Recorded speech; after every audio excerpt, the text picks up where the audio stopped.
So do you remember, how did they teach you where humans were in the tree of life when you were in school?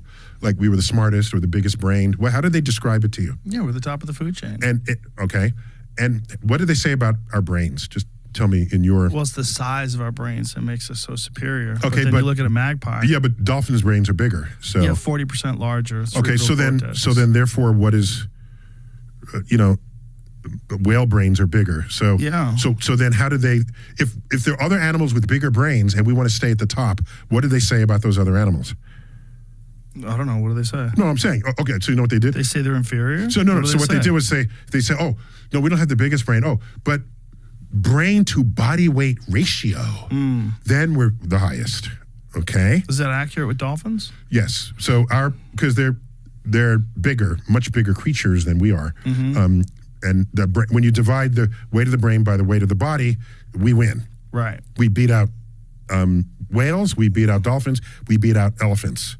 Then there are those who are fans of those say, well, you want to do it lean weight because the dolphins and the whales have a lot of blubber, and that's not, the brain is not having to control the blubber. So cut away the blubber, that boosts them, but they're still not as high as us. So we walk away saying we're at the top.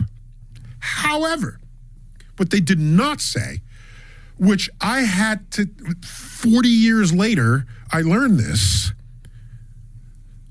that we do not have the highest brain to body weight ratio among animals, only among mammals.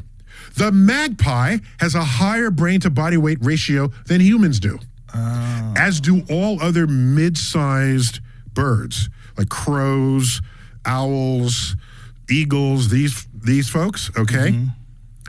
All have a higher brain to body weight ratio than humans do. So that rule that put us at the top was specifically for mammals. And I'm angry that I didn't think to hear how specific that was when I was taught that in 8th grade. Okay. Well, isn't our understanding of like crows using tools very recent, like within the last 100 years? All I can tell you is any animal that we have ever got to study in more detail than we previously did has shown to be more intelligent than we ever gave it credit for being. Yeah. And you know who has the biggest brain to body weight ratio of any creature on Earth? Who? Some species of ants. Really? 15% of their body weight is their brain. And it's kind of obvious. Some of them, like the whole front section is their head. Right. It's kind of, in retrospect, it's kind of obvious. And ants are very busy doing some complicated things, and we don't know what they're doing. Especially leafcutter ants. They're busy, carpenter ants, leaf-cutting ants, and cross over into termite land. I don't know how big their brains are, but they're busy building stuff. And they work in communication with each other And they somehow. communicate. Yeah. One of my favorite cartoons was 2 dolphins swimming together, and there's a human up, it's like one of these water parks, right? And one dolphin says to the other, speaking of the humans that are up on dry land, they face each other and make noises, but it's not clear they're actually communicating with each other. So I'm just saying, we have picture of an ant. Remember?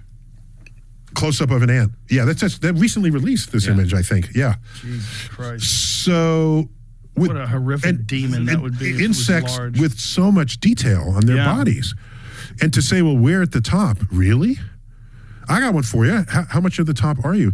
Do you realize one slice of your lower intestine, your colon, 1 centimeter slice lives and works more microbes than the total number of humans who ever lived. So ask yourself, what are you to those microbes? Are you Joe Rogan? No, you are an anaerobic vessel of fecal matter in which they thrive. And without them, you don't exist. Well, you don't digest your food, first of all. Second, you want to keep them happy, because if they're not happy, then they're in charge. They send you to the nearest toilet as fast as can be. So part of a cosmic perspective on this world is looking at things in a way that decentralizes who and what you are relative to everything else. And you get a much more honest account of how things work, how they're put together. That's very hard for people to really grasp. It's an ego. You're actually an ecosystem.